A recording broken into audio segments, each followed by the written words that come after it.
Good morning, fellow Amazonians. Good morning to our great people. This is Dr. Cho Ayaba. I am reacting to the interview made by the Canadian High Commissioner in La République du Cameroun. First, let me remind our people that the reason why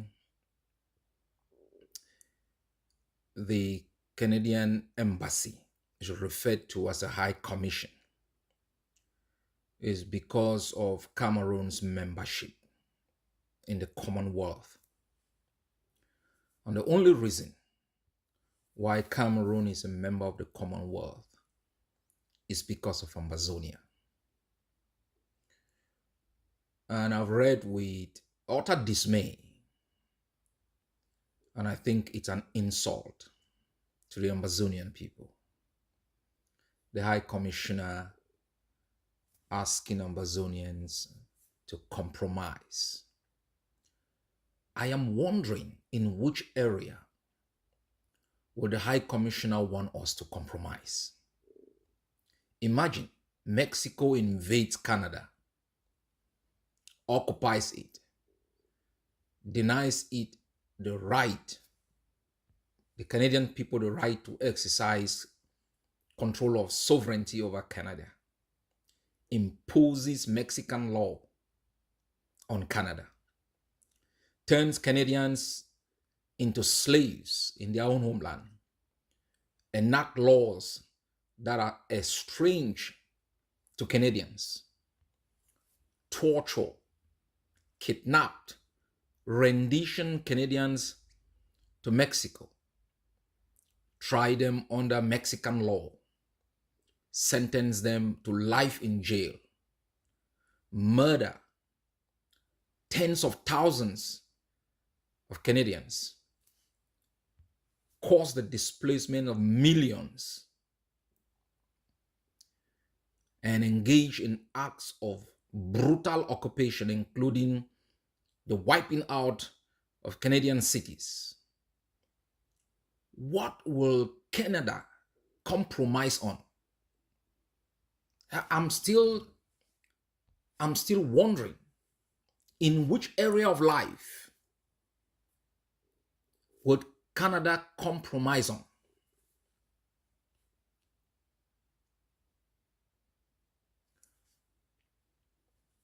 It is extremely very debilitating that countries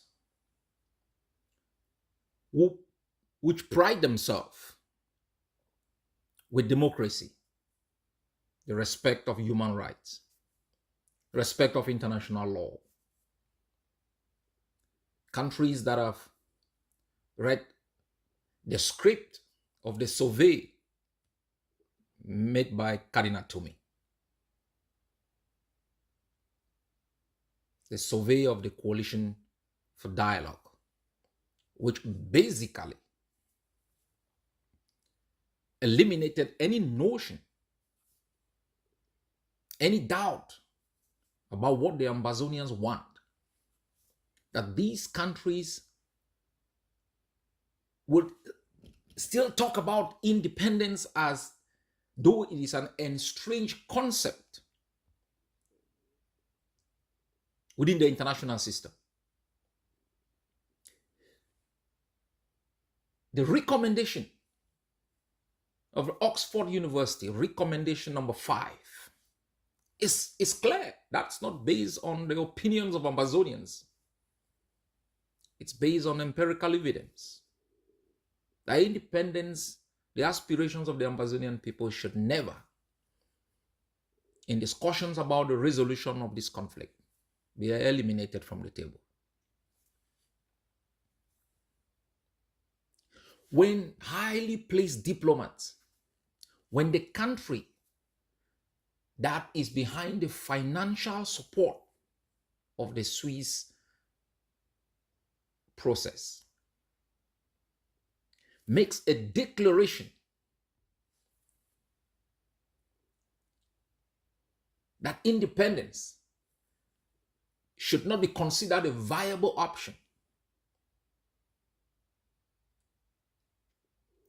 That country continues to legitimize an illegal and brutal occupation and providing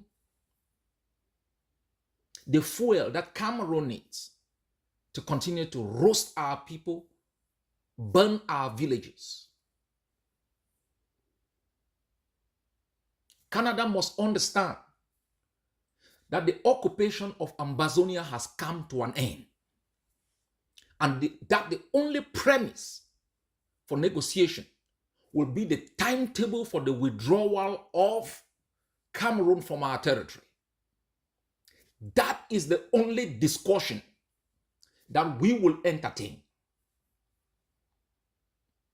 For 60 years, they've all sat by and watched a country violate international norm by extending its border without the consent or any treaty with another country, illegally. They have sat by and watched the human rights of our people totally violated. Women raped. They failed woefully to back even the institutionalization of democracy within the body politics of Cameroon. That could, at least to a certain extent, guarantee individual rights and the possibility of a consent-based governance. They've been part of a legitimization tool with Yaoundé, acting as though, impunity does not exist. This is insulting. Millions of our people are living in the bushes. These men have not called beer to order. Children are murdered. And they still doubt who has murdered these kids. They fail to enact international rules to, at least, if they doubt, send a fact-finding mission to establish the truth and take action. Will they even take action? Did they take action when they established the facts about Ngabo? They want to prescribe to us, the Ambazonians, a drug they cannot take. What is the reason why Quebecois are always asking for independence, even though they've not gotten it? It's a sense of nationalism. A fear that the Anglo-Saxon culture is going to eliminate their own culture. Yet the Quebecois have self-rule. They have whatever they need. Access to opportunities, respect, recognition. What do we have? Pain, exclusion, death certificates. An arrogant occupier that is determined to write the last chapter of our own history with our blood in the full glare of the international community in the 21st century. Let me remind every diplomat in Yaoundé, be prepared to move embassies to Buea. We are not Cameroonians. That identity will not be ascribed to us with the blood of our people. We will fight to our death to protect the only space within which the Universal Declaration of Human Rights, all the treaties and norms of the protection of human rights dignity will take hold and be protected. Ambazonians have the right to life, to the protection of their dignity. We have a right to hope. Our only currency cannot be desperation in the land of plenty, occupied by a neighbor that we have fed, protected, that the world has supported with inaction. The termination of Cameroon's presence in Ambazonia must be the obligation of every country in the world. We will not take part in the Swiss process until the international community fulfills the minimum standards, prescriptions that we've put in place. We will continue to work with the United Nations to make sure a credible process is established with certainty of success that gives an opportunity for us to negotiate the termination of Cameroon's occupation of our country. The resistance will continue, and I call on Ambazonians across the globe to reject any cynicism, any prescription 60 years after tanks roll over our borders and made us miserable. We must stand firm with conviction that our resistance is rooted in law. We are a people of good faith, high degree of tolerance and compromise. That for over 60 years, we as a people have begged, have gone down on our knees to ensure that we have a space to live in peace, that our votes could count. We've begged these diplomats. Ambazonians in Canada have called on Canadians parliamentarians. They've petitioned. They've begged. And nothing has happened. Immediately, a failed process was instituted. Canada was willing to bankroll it. Canada has not been willing to refer Cameroon's genocidal policy to the UN Security Council. It has not been willing to commit, apart from being rhetorical. It has not even been able to meet Ambazonian leadership, to have proper discussion on how any meaningful discussions can take place, to ensure that Canadian taxpayers' money is not wasted in a botched process. We have ultimate respect for each country in the world, their sovereignty, their opinions on issues, but we think it's actually insulting after the death of thousands of our people, misery imposed in our land, children having been to school for more than 4 years, that any country, any ambassador will still think coexistence with Cameroon is an option. It's like thinking that one day Adolf Hitler will come back and will unite Europe by force. Or that the Napoleonic principle of unity based on the lack of consent should be the basis for which Europe should be united. This is unacceptable. And we find such comments, such statements insulting to our dignity and to our people.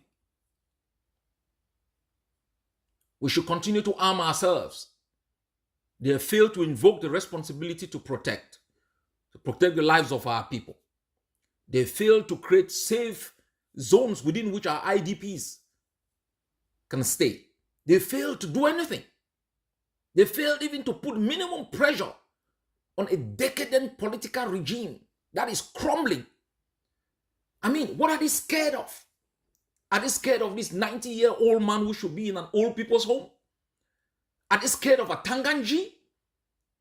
Who are they scared of in Yaoundé?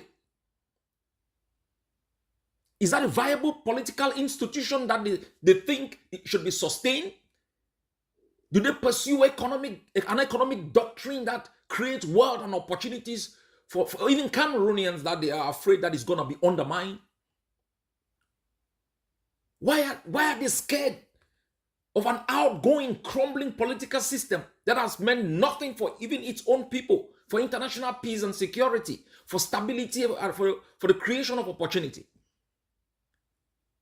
They want to speak against the first democracy in the continent of Africa, the anchor of stability in the Gulf of Guinea, against a people who've shown high degree of tolerance and compromise, even in the face of death and destruction. They want to maintain the status principle upon which international relations is built, against that of self-determination for which millions of people aspire to be free from tyranny and occupation. What the hell are they scared of?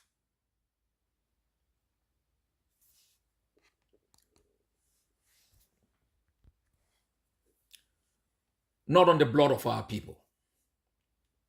Ambazonians, remain committed to your independence.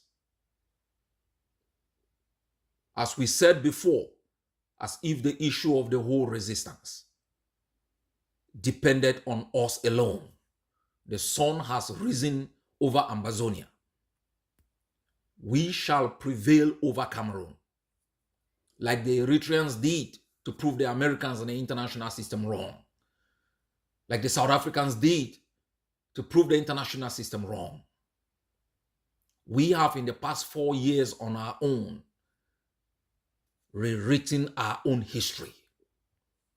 It must have been written with our blood, but we are grateful for the sacrifices that our people have made to establish safe and governable spaces within our own territory, to fly our flag, sing our anthem, and create our community schools. Look back, there is hopelessness. Look forward, there is hope in a new country. No one will dictate the outcome for us. God bless you all.